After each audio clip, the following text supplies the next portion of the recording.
Assalamualaikum warahmatullahi wabarakatuh. Waalaikumsalam. Ibu, jadi pada hari ini saya akan menjelaskan tentang distribusi sampel atau sampling distribusi yang berdasarkan mean atau rata-rata. Jadi ini pertemuan untuk bahas statistik yang saya kira cukup rumit ya, dan ini sebagai dasar untuk perhitungan besar sampel. Jadi distribusi sampel atau sampling distribution, di sini ada pembahasan, nanti kita ini pengantar distribusi sampel, kemudian distribusi mean sampel dari nilai rata-rata. Ini yang diminta di RPS S2 ini. Tapi untuk tambahan nanti akan saya tambahkan distribusi mean sampel juga dari nilai proporsi. Kemudian distribusi sampel ini sebagai pengantar. Jadi distribusi sampel itu merupakan distribusi dari rata-rata atau proporsi sampel yang diambil secara berulang-ulang. Jadi di sini disimbolkan N kali dari populasi. Jadi kalau kita ini kan bagaimana penyebaran sampel itu diambil ya, itu berdasarkan rata-rata atau proporsi sampel. Itu yang dilakukan secara berulang-ulang dari populasi.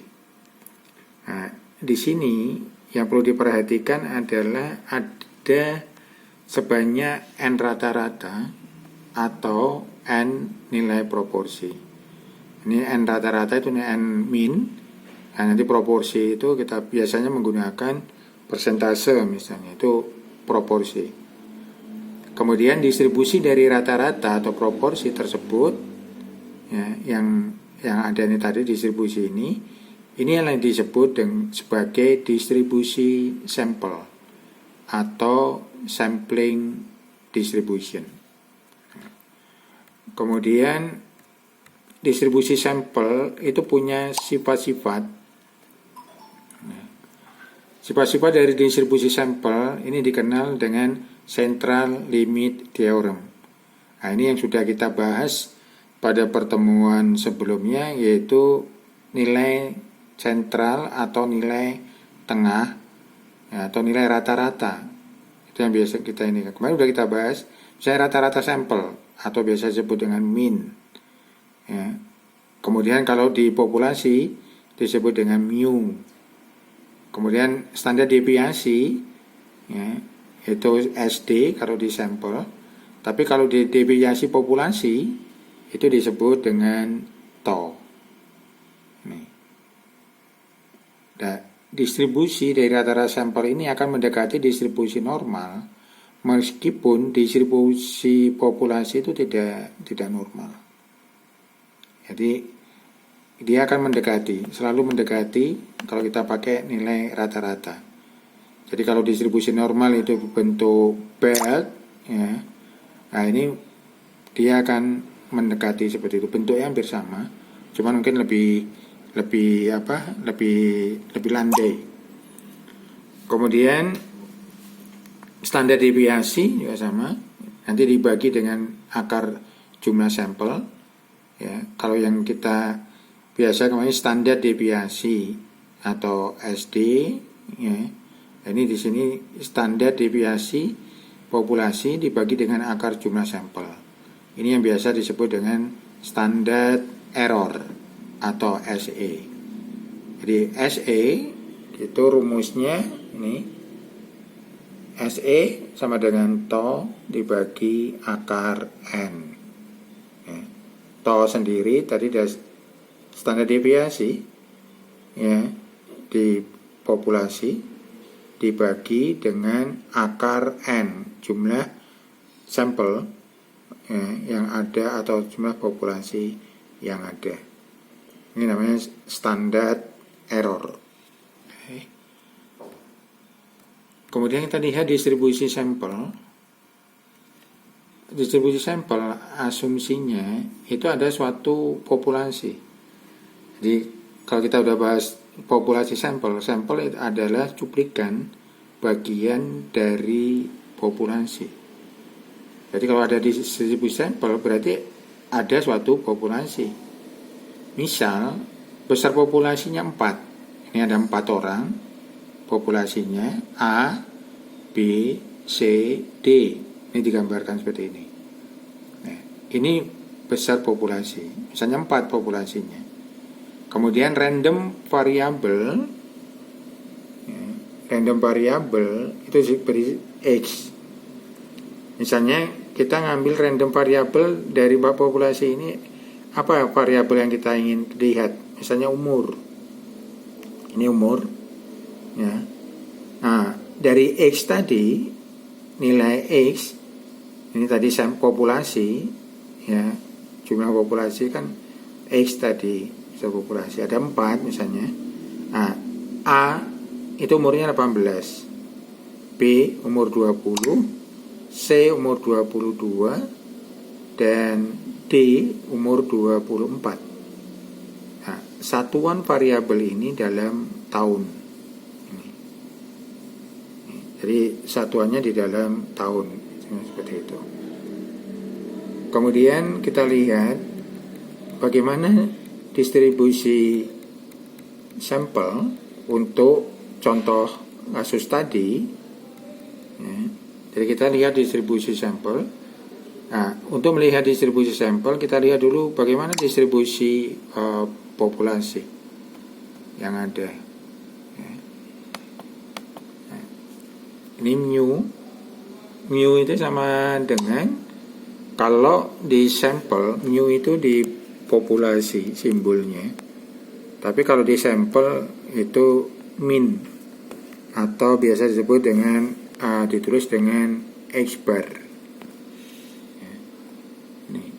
Nah, min atau mu di sini adalah rata-rata dari X, rata-rata dari jumlah X tadi, ya. Ini T1 dibagi dengan N jumlah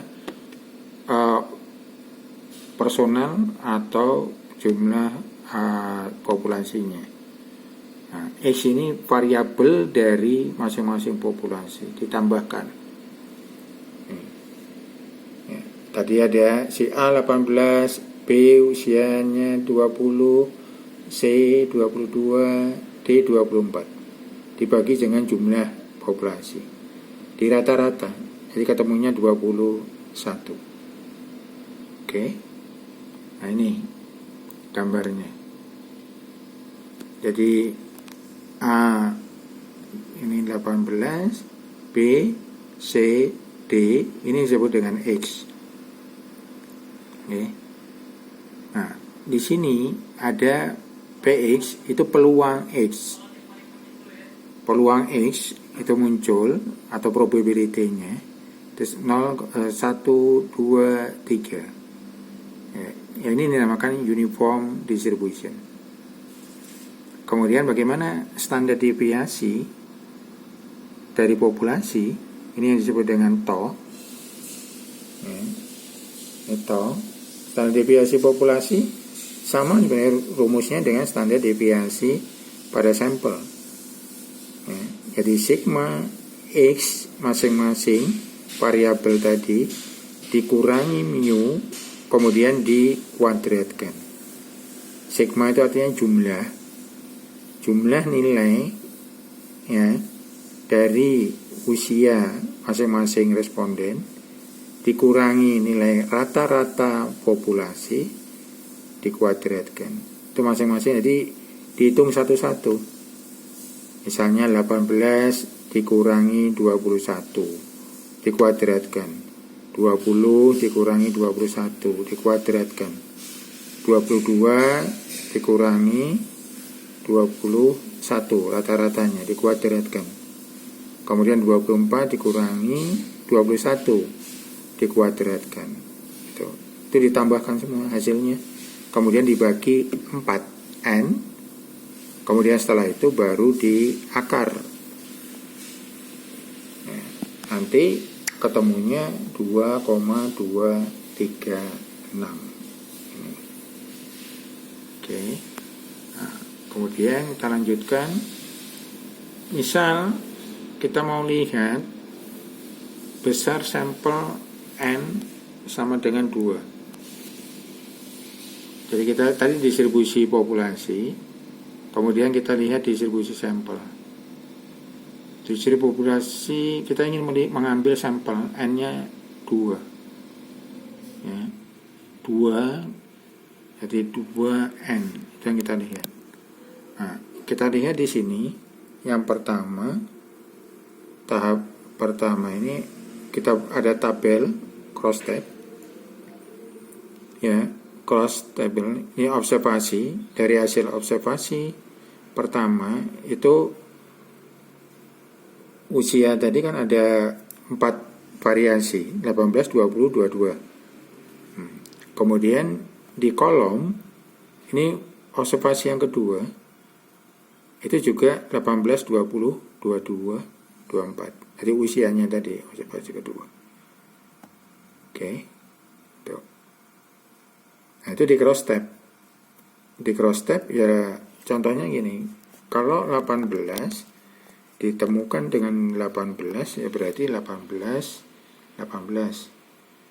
Kalau 20 ketemu dengan 24 ya berarti 24 komanya. Ya.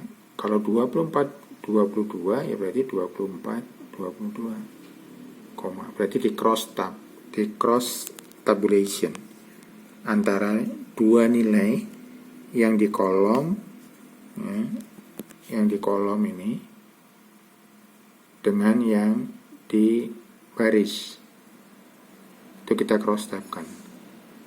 Oke. Itu.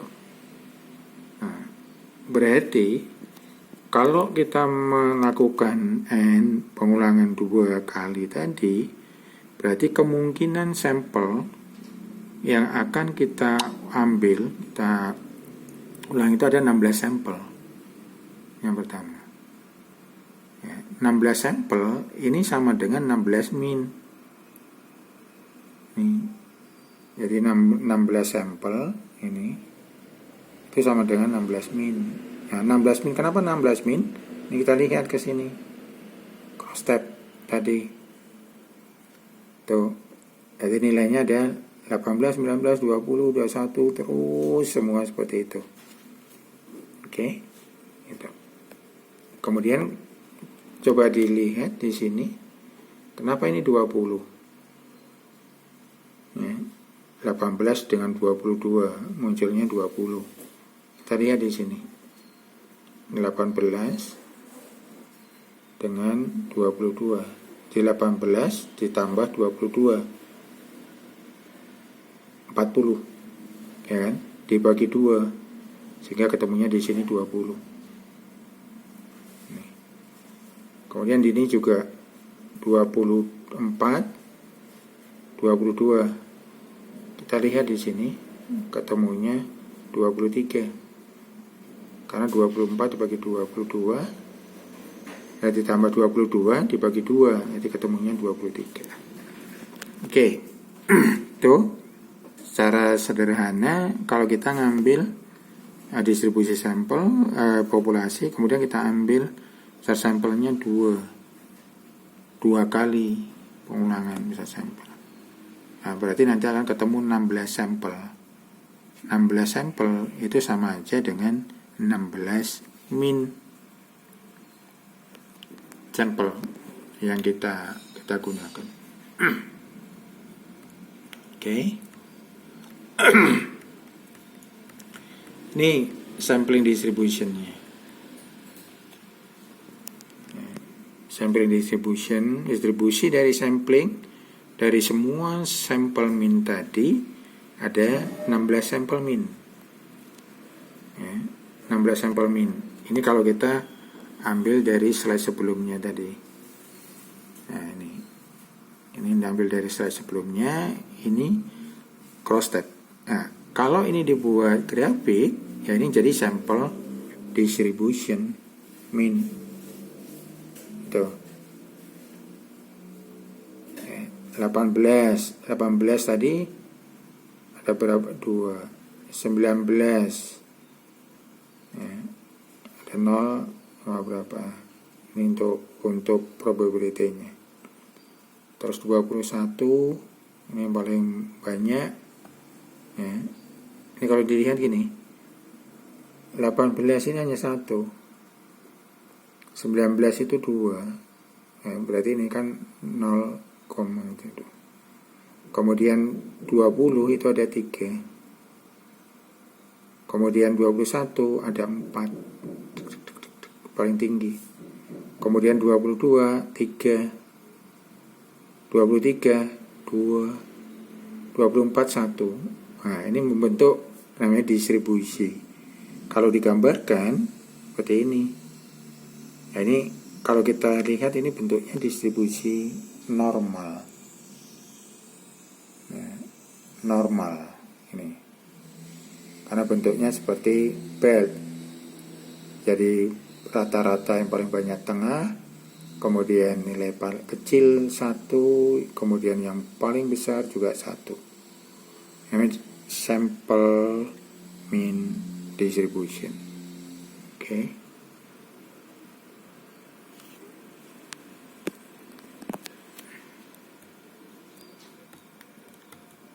Kemudian kita lihat sampling distribution. Nah, ini udah masuk ke rumus berikutnya. Sampling distribution. Jadi kita ringkas dari bagaimana pengukuran dari sampling distribution. Tadi ada mu x rata-rata ya. Tadi ada berapa ya tadi? Sigma x bar ini tadi rata-rata. Ini tuh rata-rata semua 16 kotak tadi, 16 sel itu dibagi 16. Nilai masing-masing sel dijumlah semua dibagi jumlah selnya. Ketemunya mu bar mu min ya itu 21. Ini dinamakan dengan min populasi, rumus 1. Min populasi ya. Kemudian yang to min, to standar deviasi rata-rata di populasi, mu ya, jadi mu itu jumlah, rata-rata tadi ini 21 dibagi dengan mu x. Oke. Ini kalau dilihat ini dibagi dengan n. Tadi n-nya 16, kemudian ini masing-masing ya. Nilai ini 18 dikurangi 21 nilai dari rata-rata min. Terus ini dikuadratkan, kemudian ditambah sampai 16. Kemudian dibagi 16, ketemunya 1,58. Ya. Rumus yang kedua ini, kemudian nanti kita masukkan bagi rumus kedua ini, standard error. Standard error itu adalah to ya, dibagi dengan akar n, seperti yang slide sebelumnya tadi. Itu namanya standard error di penjelasan di pengantar tadi. Oke.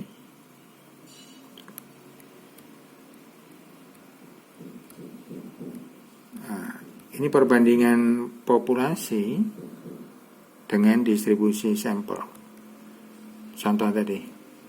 Ya. Kita ada contoh tadi populasinya 4. Mu-nya rata-rata udah kita cari 21, to-nya 2,236.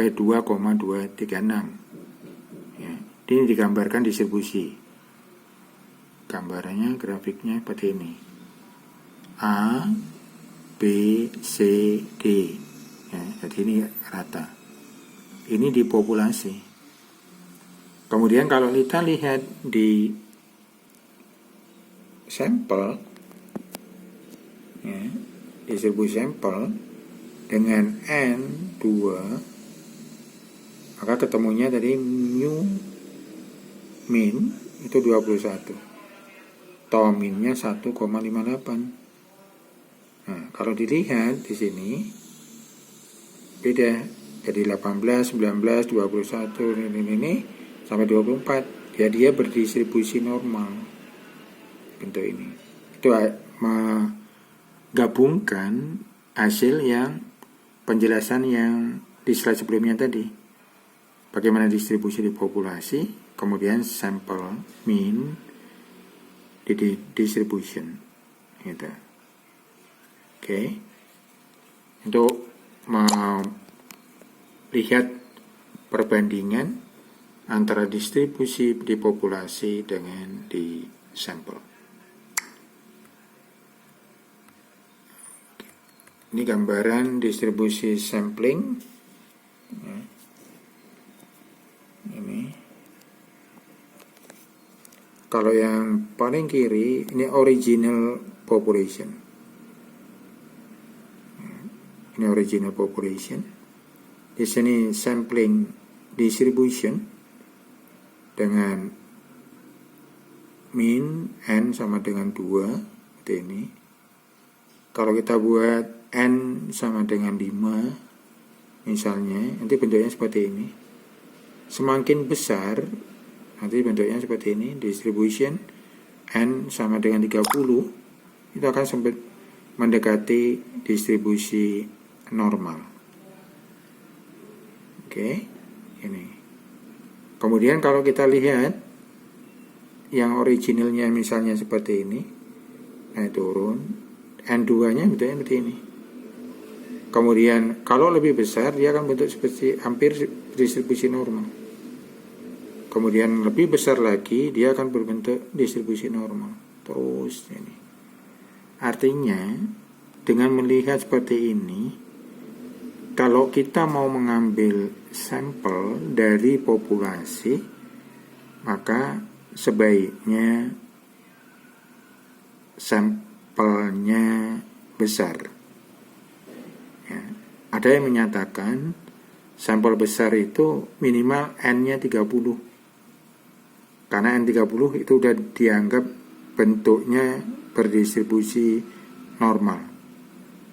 Tapi intinya semakin besar sampel itu semakin mendekati normal dan semakin mewakili karakteristik yang ada di populasi.